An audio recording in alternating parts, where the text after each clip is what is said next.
그래서 오늘 제목은 하나님이 아들을 보내심.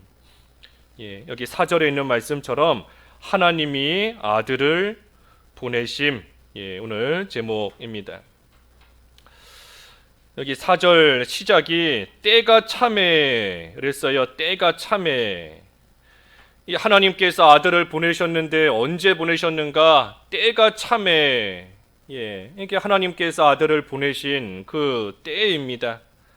우리 말라기 4장에서 본 대로 여호와께서 정하신 날, 여호와께서 정하신 날이 되매, 바꿔 말하면 하나님이 정하신 때가 다 참에 하나님께서 아들을 이 세상에 보내셨습니다.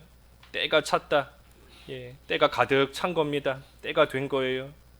우리가 말라기에서 4장에서 몇 주 전에 보았지만 이 말라기 이후로 복음서에 이르는 그 시기가 약 400년의 시간인데, 그 시기가 소위 이 중간기, 신약과 구약의 중간기이고 암흑시대다 그랬습니다. 암흑시대라고 하는 이유는 하나님께서 특별히 말씀하신 것이 없고 또 하나님의 어떤 특별한 그러한 역사가 보이지 않았던 그러한 때이기 때문에 암흑시대, 깜깜한 암흑의 시대다라고 이 소위 부르고 있습니다. 하지만 하나님께서 그 시간 동안 이 특별한 어떤 구원의 역사, 직접적인 역사가 없었다 할지라도 이 하나님께서 그 시간을 그저 잠잠히만 계시고 그 시간을 그저 허투루 보내신 것이 결코 아닙니다.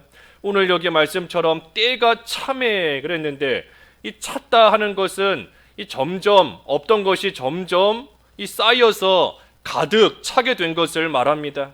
그러니 신구약 그 중간 400년의 시간 동안 하나님께서 특별히 역사하시지 않았다 할지라도 하나님께서는 사실 예수님께서 오실 그 때를 다 준비해 놓고 계신 겁니다.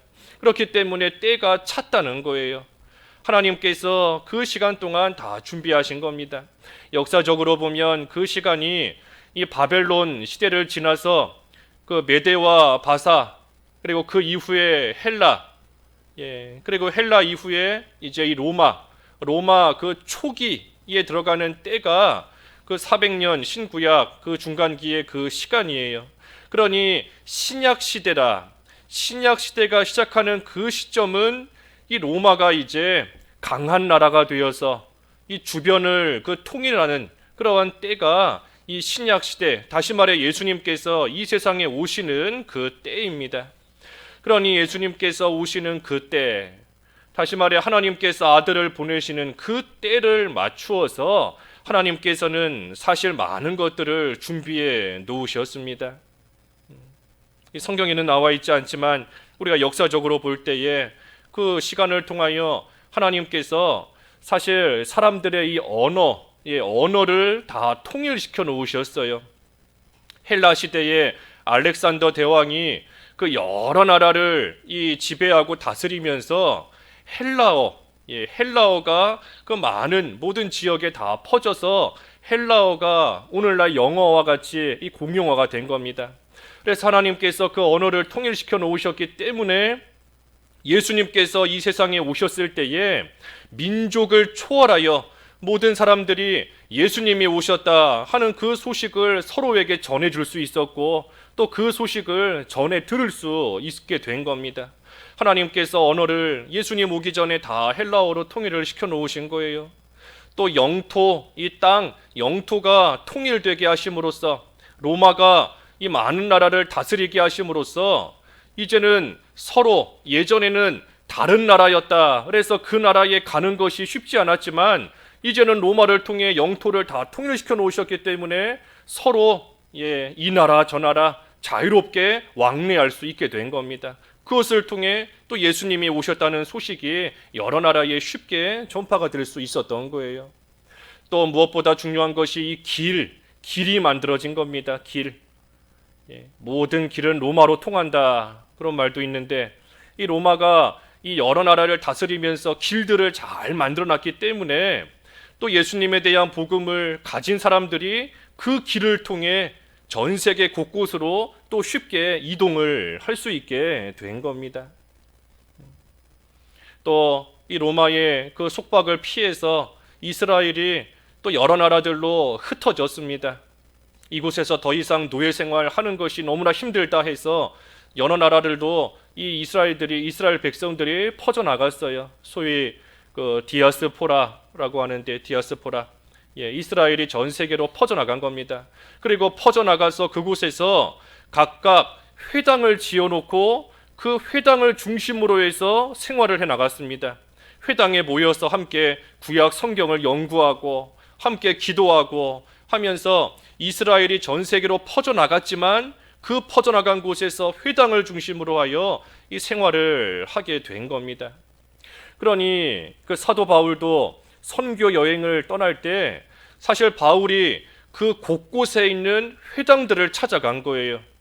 그 회당들을 찾아가서 그곳에 모여 있는 유대인들에게 예수 그리스도에 대하여 전파했던 겁니다. 그러니 이스라엘이 전 세계에 곳곳에 퍼져 있고 그곳에 회당을 지어서 모여 있었으니, 그러니 그 회당을 중심으로 해서 또 예수 그리스도의 탄생에 대한 복음이 또 그 지역에 이렇게 전파가 되게 되었던 겁니다.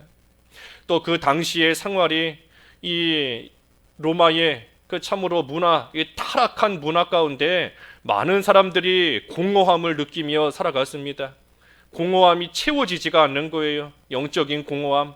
아무리 그 로마의 문화로 또 여러 가지 신들을 섬겨보고 또 그 로마의 철학으로서 채워보려고 해도 영적인 공허함이 채워지지 않고 이 갈급함을 가지고 있는 그러한 영적인 시대가 된 겁니다. 그러니 그 모든 것들이 합하여져서 때가 찬 거예요. 하나님께서 때가 차게끔 그 모든 것을 다 준비해 놓으시고 이제는 때가 참에 하나님께서 아들을 이 세상에 보내신 겁니다. 그래서 신구약 중간 그 시대가 결코 무의미한 시대가 아닙니다. 영적으로 볼 때에는 하나님의 특별한 역사가 직접적으로 나타나 보이지 않지만, 하지만 하나님께서는 그 시간을 통하여 아들을 보내실 때가 차도록 하나님께서는 다 준비해 놓으신 겁니다. 그래서 때가 참에 하나님이 그 아들을 보내사 특별히 여자에게서 나게 하셨다 그랬습니다. 하나님께서 그 아들을 보내셨다. 그러니 하나님께서 여자에게서 났다 그랬으니 인간의 몸을 통해 인간으로 오신 겁니다. 하나님의 아들이다 하는 것은 하나님이시라는 거예요. 하나님. 그러니 하나님께서 여자에게서 났다, 인간을 통해 인간으로 이 세상에 오셨다 하는 뜻입니다. 그러니 예수님은 참된 하나님이시고 참된 인간입니다. 참 하나님이시고 참 인간이세요. 그런데 이 사실을 부정하는 그러한 사람들이 옛날에도 있었고 지금도 있습니다.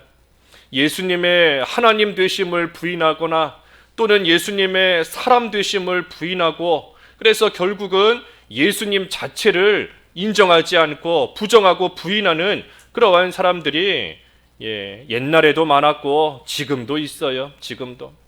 그래서 이 성탄절을 우리는 예수님께서 이 세상에 오신 날을 기억하면서 지키고 있지만, 예나 지금이나 이 성탄절을 부정하고 예수님께서 이 세상에 인간으로서 오신 것을 믿지 않는 그러한 사람들이 많이 있습니다. 참으로 많이 있어요. 오늘날도 그 여호와의 증인들, 이 여호와의 증인은 예수님의 그 신성을 부인합니다. 예수님을 믿기는 믿지만 이 사람보다 탁월한 존재로서만 믿는 것이지 하나님으로서 믿지 않아요. 예수님의 신성을 부인하는 것이 이 여호와의 증인입니다. 그래서 여호와의 증인은 이 성탄절이라는 이교도의 관습과 문화를 따른 것이다 라고 해서 이 성탄절이 지키지 않습니다. 예수님께서 이 자신의 그 죽음을 기억하라 그랬지 태어난 거 기억하라 하지 않았다라고 해서 이 예수님의 그 탄생 기억하지 않아요. 지키지 않습니다. 신천지는 그 이만희가 예수, 재림 예수다 하고 믿지 않습니까? 그러니 오늘날 예수님의 초림 시대가 아니라 이미 예수님의 재림 시대다라고 해서 이 성탄절 그렇게 지키지 않습니다. 중요하게 지키지 않아요. 그 하나님의 교회, 요즘에 안상홍 하나님의 교회가 참 많이 커지고 있는데 이 하나님의 교회도 마찬가지입니다. 성탄절 지키지 않고 오히려 그 안상홍이 태어난 날, 그런 날을 지키고 있고, 그래서 이 많은 이단들이 이 오늘날 성탄절 지키지 않아요. 그 성탄절은 그 태양신이 태어난 태양신의 날을 지키는 거다, 숭배하는 거다라고 해서 지키지 않는 겁니다. 물론 이 성탄절이라는 거, 12월 25일 성탄절이 예수님께서 이 세상에 태어나신 정확한 날짜는 아닙니다. 우리가 예수님께서 정확하게 이 세상에 몇 월 며칠에 태어나셨는지 우리가 알 수는 없어요. 하지만 예수님께서 이 세상에 왜 오셨는가, 그리고 이 세상에 오셔서 우리를 위하여 어떤 일을 행하셨는가 하는 것을 기억하면서 우리는 한 날을 정하여 이 성탄절로서 지키는 겁니다. 그러니 이 성탄절이라는 거, 우리가 정확하지는 않다 할지라도 예수님께서 하나님의 아들로서, 다시 말해 하나님으로서 그 역사의 정확한 어느 시점에 분명히 이 세상에 오신 겁니다. 그 날을 우리가 알 수는 없다 할지라도 역사의 정확한 시점에, 특정한 날에 예수님께서 인간으로 이 세상에 분명히 오신 것이고, 우리는 그것을 기념하면서, 기억하면서 이 성탄절을 지키고 있는 겁니다. 특별히 여자에게서 나셨다, 인간으로 오셨다 하는 것은 이 인간을 구원하시기 위해서 인간으로 오신 겁니다. 성령으로 잉태하셨고 동정녀 마리아를 통하여 낳으셨다. 그러니 예수님께서는 우리와 똑같은 인간이세요. 우리와 똑같은 사람으로 이 세상에 오셨지만, 하지만 우리가 잘 아는 대로 성령으로 잉태하셨기 때문에 이 죄가 없으신 겁니다. 그 차이인 것 뿐이지 이 예수님께서 우리와 똑같은 그러한 인간으로 이 세상에 오신 겁니다. 그것을 지금 나타내는 것이 여자에게서 나게 하셨다 하는 거예요. 여자에게서 나게 하셨다. 그리고 또 그뿐 아니라 율법 아래에 나게 하셨다 그랬습니다. 율법 아래에 나게 하셨다. 율법 아래에 나게 하셨다. 이 예수님께서는 사실 율법을 만드신 분이고 그것을 통하여 이 세상을 다스리시는 분입니다. 그러니 바꿔 말하면 율법 위에 계신 분이에요.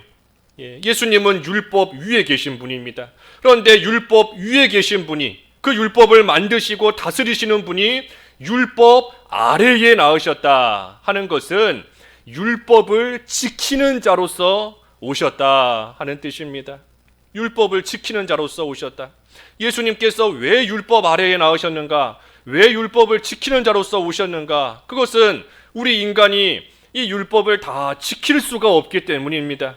우리가 율법을 다 지키지를 못하니 그 율법의 정죄를 받아서, 율법의 정죄를 받아 이 영원한 죽음에 이를 수밖에 없는 그러한 우리인데, 예수님께서 스스로 율법 아래에 나으심으로, 율법 아래로 오심으로써 우리를 대신해 그 율법을 다 지켜주시기 위함인 겁니다.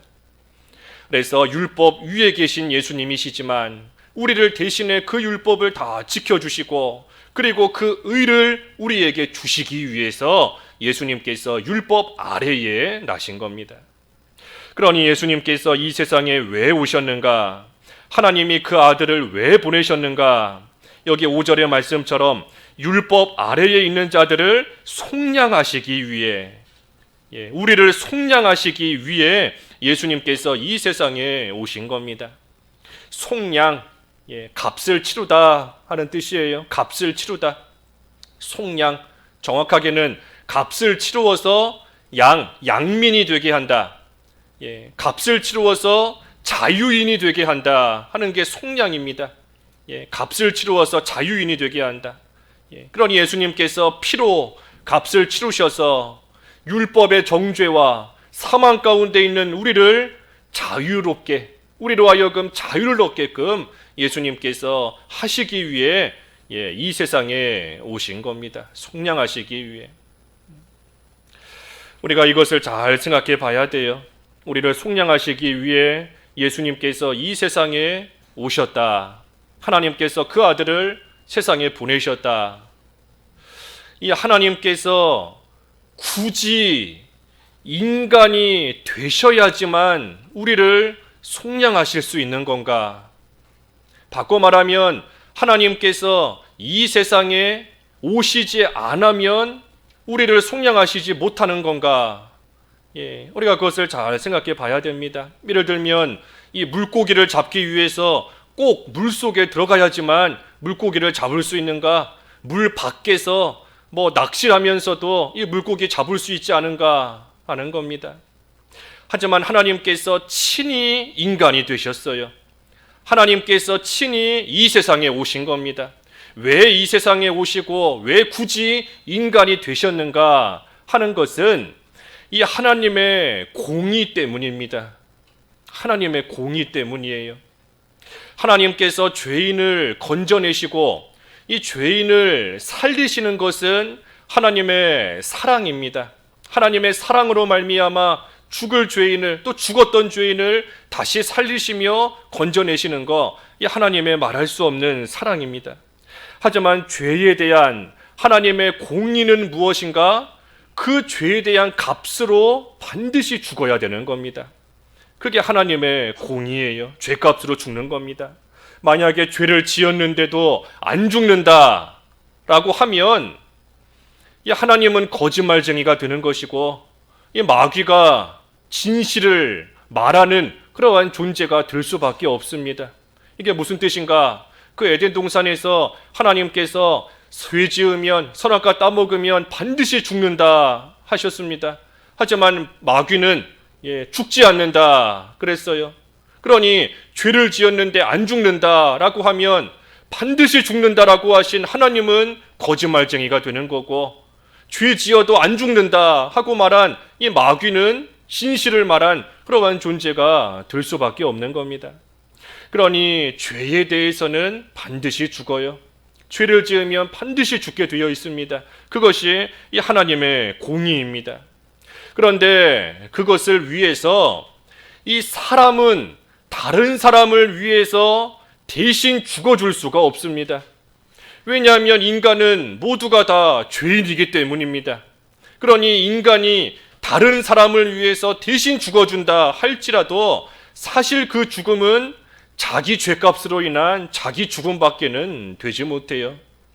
그러니 이러한 인간을 그 죄 가운데서 건져내기 위해서는 아무 죄가 없으신, 그러니 죄 없으신 예수님께서 인간으로 이 세상에 오신 이유가 바로 죄 가운데 있는 우리를 속량하시기 위함인 겁니다. 그것이 예수님께서 이 세상에 오신 이유예요. 우리를 속량하시기 위해서. 아무 죄 없으신 예수님께서 하나님의 공의를 만족시키시고 우리를 그 죄 가운데서 건져내어 우리에게 참된 자유를 주시기 위해서 예수님께서 이 세상에 오신 겁니다. 그리고 또 한 가지 오신 이유는 여기 5절 마지막에 있는 것처럼 우리로 아들의 명분을 얻게 하려 하심이라. 그러니 우리를 살려만 주셔도 감사한 건데 우리를 살려만 주신 것이 아니라 아들의 명분을 얻게 하려 하심이라. 그러니 우리로 하여금 하나님의 아들이 되게 하시려고 예수님께서 그 하늘의 영광 다 내려놓으시고 이 낮고 낮은 세상에 인간으로 이 세상에 오신 겁니다. 그러니 우리가 예수님께서 이 세상에 오신 오늘 성탄절을 맞이하여서 하나님께서 하나밖에 없는 아들을 왜 이 세상에 보내셨는가 하는 것을 우리가 다시금 생각하며 그것을 우리가 깊이 묵상하는 그러한 하루가 되어야 됩니다. 그래야지 우리가 성탄절을 그저 말로만 기뻐한다, 또 형식적으로 그저 기뻐한다 하는 날로서 지키는 것이 아니라 진정으로 기뻐하며 진정으로 감사하며 하나님의 은혜에 감격하는 그러한 오늘 하루 우리가 보낼 수 있는 겁니다. 그래서 하나님께서 때가 참에 하나님의 아들을 보내사 여자로 여자에게서 나게 하셨다. 그리고 율법 아래에 나게 하셨다. 왜 그렇게 하셨는가? 율법 아래에 있는 우리를 속량하시기 위한 것이고, 그리고 아들의 명분을 얻게 하기 위해서 하나님께서 아들을 이 세상에 보내신 것이니 우리가 그 의미를 우리가 오늘 잘 생각하면서 오늘 성탄절 하나님 앞에 참으로 기뻐하며 감사하며 오늘 보내는 그러한 하루가 되어야 되겠습니다. 기도하겠습니다. 하나님 아버지, 때가 참에 하나님께서 아들을 보내사 여자에게서 나게 하시고 율법 아래에 나게 하심으로써 율법 아래에 있는 자들을 속량하시고 아들의 명분을 얻게 하셨다 하였습니다. 예수님께서 이 세상에 오신 성탄절을 맞이하여 왜 오셨는가? 하나님께서 하나밖에 없는 아들을 왜 이 세상에 보내셨는가 하는 것을 다시금 생각하며 깨닫고 하나님의 그 사랑과 하나님의 은혜에 감사하며 기뻐하며 오늘 성탄절 하루를 보낼 수 있도록 하나님 은혜를 베풀어 주시옵소서.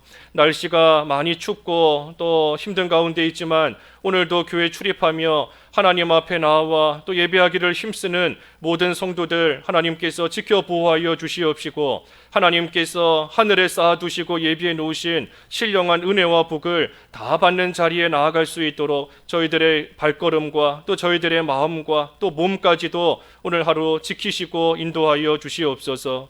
예수님의 이름으로 기도하옵나이다. 아멘.